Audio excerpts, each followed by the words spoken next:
나는 소피였다. 아니, 이제는 소희라고 불러야 할까? 서울에 비가 내리는 밤, 아버지의 사무실 문을 열었을 때 세상이 무너지는 소리를 들었다. 그곳에 놓여있던 은행 명세서 내 대학 등록금, 내 미래를 위한 그 돈이 아버지의 비밀 계좌로 옮겨진 흔적이었다. 왜? 라는 단어가 목구멍을 막아 소리조차 나오지 않았다. 아버지는 항상 완벽한 가장이었다. 강남의 중산층 아파트에서 엄마가 떠난 후 홀로 나를 키우며 소희야, 내가 세상의 별이 될 거야 라고 속삭이던 그 사람. 하지만 그날 컴퓨터 화면에 떠오른 숫자들은 거짓말을 하지 않았다. 5천만 원 이내 장학금과 아르바이트로 모은 돈, 아버지의 회사, 그 화려한 IT 기업 한성테크의 재정 위기를 메우기 위해 사라진 돈. 나는 떨리는 손으로 휴대폰을 꺼내 사진을 찍었다. 증거. 복수. 그 두 단어가 머릿속을 맴돌았다. 집으로 돌아온 나는 아버지의 저녁 식사를 준비하며 미소를 지었다. 아빠, 오늘 회사 어땠어? 내 목소리는 평소처럼 밝았지만 속으로는 독이 스며들고 있었다. 그는 피곤한 미소를 지으며 대답했다. 괜찮아, 소희. 내 대학 등록금은 걱정 마, 아빠가 다 알아서 할게. 그 말에 내 심장이 찢어지는 소리가 났다. 그날 밤 나는 잠을 이루지 못했다. 창밖으로 보이는 한강의 불빛이 아버지의 거짓말처럼 반짝였다. 왜 나일까? 왜 내 꿈을 빼앗았을까? 엄마가 떠난 후 아버지는 나를 가족의 유일한 빛이라고 불렀다. 그런데 이제 그 빛을 꺼뜨린 건 바로 그였다. 나는 베개를 베고 누워 복수의 첫걸음을 계획했다. 내일 아버지의 비서를 만나러 갈 거야. 그녀라면 회사 안의 비밀을 알 테니까. 다음 날 아침, 나는 강남역 카페에서 아버지의 비서, 지은 씨를 만났다. 그녀는 40대 중반의 날카로운 여자였다. 커피잔을 들며 그녀는 속삭이듯 말했다. 소희 씨, 당신 아버지는 위험한 사람입니다. 회사의 빚을 메우기 위해 직원들의 퇴직금을 건드렸어요. 당신 등록금도 그 일부예요. 그녀의 눈빛에 공포가 스쳤다. 하지만 더 큰 비밀이 있어요. 당신 어머니의 죽음. 그건 사고가 아니었어요. 그 말에 내 세상이 다시 무너졌다. 엄마의 죽음. 10년 전 차 사고로 세상을 떠난 그날. 아버지는 분 나빴다 고만했었다. 지은 씨는 떨리는 손으로 USB를 내밀었다. 이걸 보세요. 당신 아버지가 엄마를 죽인 건 아니지만 그 사고를 무마한 건 사실이에요. 보험금으로 회사를 살렸죠. USB 안에는 이메일 기록이 있었다. 아버지가 교통경찰과 주고받은 메시지. 뇌물. 은폐. 내 손이 떨렸다. 배신은 돈이 아니었다. 그것은 피로 물든 비밀이었다. 나는 집으로 돌아와 그 USB를 숨겼다. 아버지는 여전했다. 저녁에 와인 잔을 들며 소희, 내가 자랑스러워 라고 말했다. 나는 미소 지었다. 아빠도요. 하지만 속으로는 맹세했다. 이 비밀을 파헤치고 아버지를 무너뜨릴 거야. 복수는 시작됐다. 지은 씨의 USB는 단순한 파일이 아니었다. 그것은 아버지의 삶을 해체하는 열쇠였다. 밤늦게까지 컴퓨터 앞에 앉아 나는 하나하나를 파헤쳤다. 엄마의 사고 보고서, 왜곡된 증언들. 아버지가 경찰에게 보낸 돈, 2억 원 후 그 돈으로 한성테크는 살아났고 나는 고아가 됐다. 엄마는 왜 죽었을까? 어린 시절의 질문이 이제 분노로 변했다. 아버지는 날카로웠다. 다음 날 그는 내 방에 들어와 물었다. 소희, 요즘 왜 그렇게 피곤해 보이니? 그의 눈빛은 평소와 달랐다. 의심. 나는 애써 웃었다. 대학 준비 때문에요. 아빠워. 하지만 그는 포기하지 않았다. 내 등록금은 내가 보냈어. 확인해봐. 그 말에 내 심장이 멎을 뻔했다. 그는 이미 눈치챘나? 나는 서둘러 은행 앱을 열었다. 계좌는 비어 있었다. 하지만 아버지의 말대로 보냈다는 기록이 있었다. 가짜.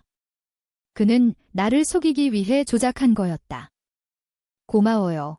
아빠. 나는 속으로 이를 갈았다. 이제 내 차례였다. 지은 씨에게 연락해 회사의 내부 자료를 더 달라고 했다. 그녀는 주저했다. 위험해요. 소희 씨, 당신 아버지는 사람을 없애는데 익숙해요. 그날 오후, 나는 한성테크 본사로 갔다. 로비의 유리벽 너머로 아버지의 사무실이 보였다. 그는 회의 중이었다. 직원들이 웃으며 박수치는 소리가 들려왔다. 위대한 리더. 그들의 우상이 내 적이었다. 엘리베이터를 타고 올라가며 나는 계획을 세웠다. 비서실에 숨어들어 아버지의 컴퓨터를 해킹할 거야. 내 전공은 IT. 아버지가 가르친 기술로 그를 무너뜨릴 수 있다. 컴퓨터에 접근하는 건 쉽지 않았다. 비밀번호는 내 생일, 아이러니했다. 파일을 뒤지다 또 다른 비밀을 발견했다. 아버지의 이메일, 파트너 회사와의 계약서, 횡령, 세금 탈루, 그리고 엄마의 보험금으로 산 주식. 그 주식이 지금 한성테크의 기반이었다. 분노가 치밀었다. 엄마의 죽음이 그의 성공의 토대였다. 갑자기 문이 열렸다. 아버지였다. 소희. 여기서 뭐해?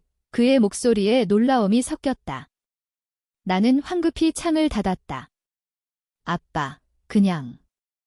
회사 구경 왔어요. 그는 웃었다. 하지만 눈빛은 차가웠다.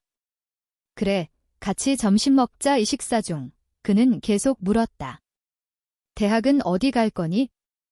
아빠가 추천해줄까? 나는 속으로 생각했다.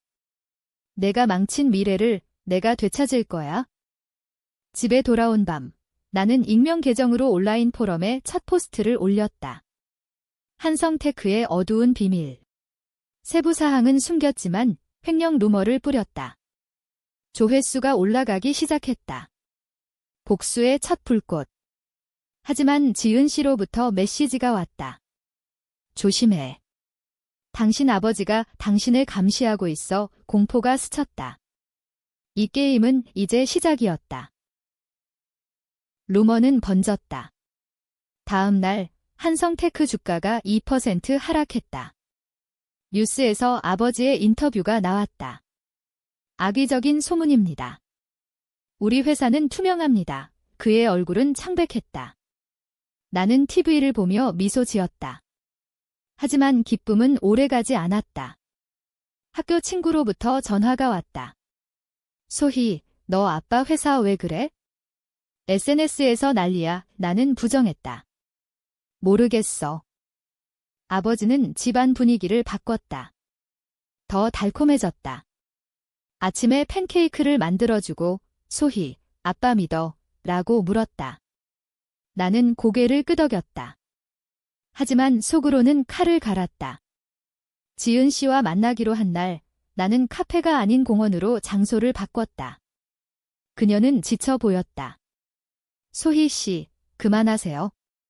당신 아버지가 나를 해고하려 해요.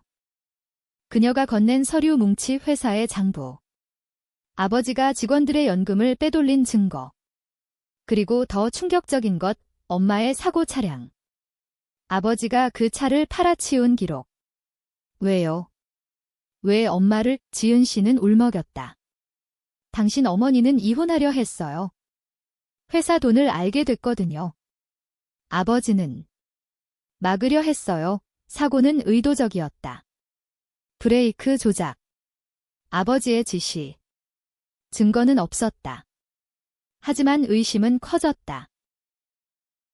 나는 복수를 가속화했다.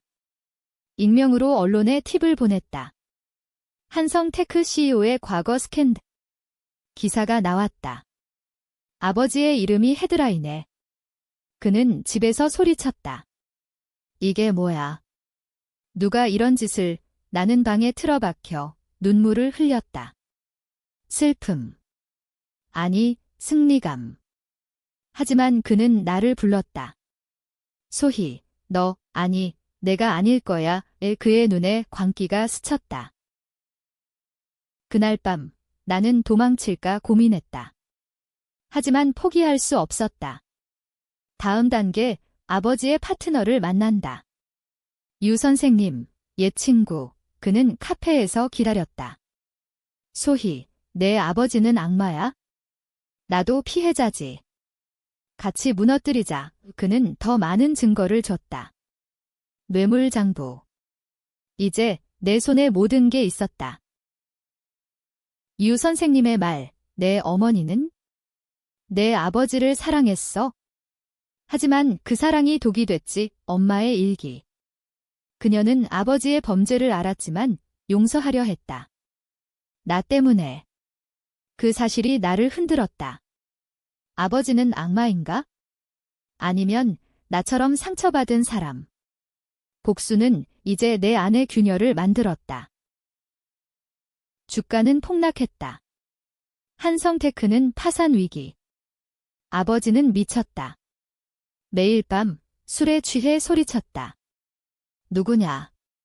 내 인생을 망친 놈. 나는 침묵했다. 하지만 그는 점점 나를 의심했다. 소희, 내가. 왜 그렇게 변했지? 그의 손이 내 어깨를 움켜쥐었다. 통증이 왔다. 아빠, 놓아요. 나는 마지막 카드를 꺼냈다. 기자회견. 익명으로 주최했다. 증언자들 지은 씨, 유 선생님, 해고된 직원들. 그날 서울 시내 호텔에서 플래시가 터졌다. 한성테크 CEO, 횡령과 은폐 의혹, 아버지의 얼굴이 스크린에 떠올랐다. 그는 집에서 TV를 보며 무너졌다. 무릎 꿇고 울었다. 소희. 왜? 나는 문 앞에 서서 속삭였다. 엄마 때문에. 경찰이 왔다. 수갑 찰칵. 아버지는 나를 보며 말했다. 내가 한 거지? 내 딸이. 그의 눈에 증오가 피어났다. 나는 고개를 들었다. 네, 아빠. 복수해요. 하지만 그 순간 지은 씨의 전화. 소희 씨, 기다려요. 당신 아버지가 당신을 구하려 했어요. 뭐. 그녀가 보낸 파일 잡어지의 편지. 소희에게 회사가 무너지면 내 미래도 끝나. 이 돈으로 내 꿈을 사. 미안해. 그는 나를 보호하려 한 거였다. 빚더미 회사, 파트너의 협박. 등록금을 훔친 건 나를 위한 희생. 내 세상이 뒤집혔다. 복수는 성공했지만 진실은 왜곡됐다. 아버지는 악당이 아니었다. 그는 나처럼 선택의 굴레에 갇힌 사람. 하지만 이미 늦었다. 재판날, 그는 나를 보며 미소 지었다. 소희, 아빠가 잘못했어. 하지만 내가 강해졌구나. 나는 울었다. 승리인가? 패배인가? 재판은 지옥이었다. 증인들이 쏟아냈다. 아버지의 범죄 횡령, 은폐. 하지만 그의 변호사는 반격했다. CEO는 가족을 지키려 한 거다. 딸의 미래를 위해 배심원들은 갈렸다. 일부는 희생지라 불렀고 다른 일부는 범죄라 외쳤다. 나는 증인석에 섰다. 그는 내 돈을 훔쳤어요. 하지만 엄마의 죽음을 숨겼어요. 내 목소리가 떨렸다. 아버지의 마지막 증언, 소희, 아빠는 내 엄마를 사랑했어. 사고는 내 실수야. 브레이크를 점검 안 했어. 보험금으로 회사를 살렸지만 후회했어. 내 등록금은 내가 자유로워지길 바랐어. 눈물이 흘렀다. 그는 유죄였다. 10년형 법정 밖 기자들이 몰려들었다. 딸의 복수. 가족의 비극, 세상이 나를 재단했다. 나는 강남 거리를 걸었다. 비가 다시 내렸다. 이제 나는 자유였다. 하지만 텅 빈 미래? 대학. 돈 없이 어떻게? 지은 씨가 찾아왔다. 소희 씨, 당신 아버지가 남긴 유언, 소희를 용서해. 그녀는 내 빛이었어. 나는 울었다. 복수는 이겼지만 가족을 잃었다. 트위스트, 한 달 후, 익명 편지. 내 아버지는 무죄야. 진짜 범인은 나, 유 선생님. 그는 아버지를 함정에 빠뜨렸다. 진짜 횡령자. 하지만 너무 늦었다. 아버지는 감옥에서 자살했다. 편지에 소희, 아빠를 용서해. 나는 무너졌다. 내 복수가 그의 죽음을 불렀다. 이제 나는 새 복수를 시작한다. 유 선생님을 향해. 하지만 이번엔 후회로 물든. 세상은 회색이다. 누구도 완벽하지 않아. 너도, 나도.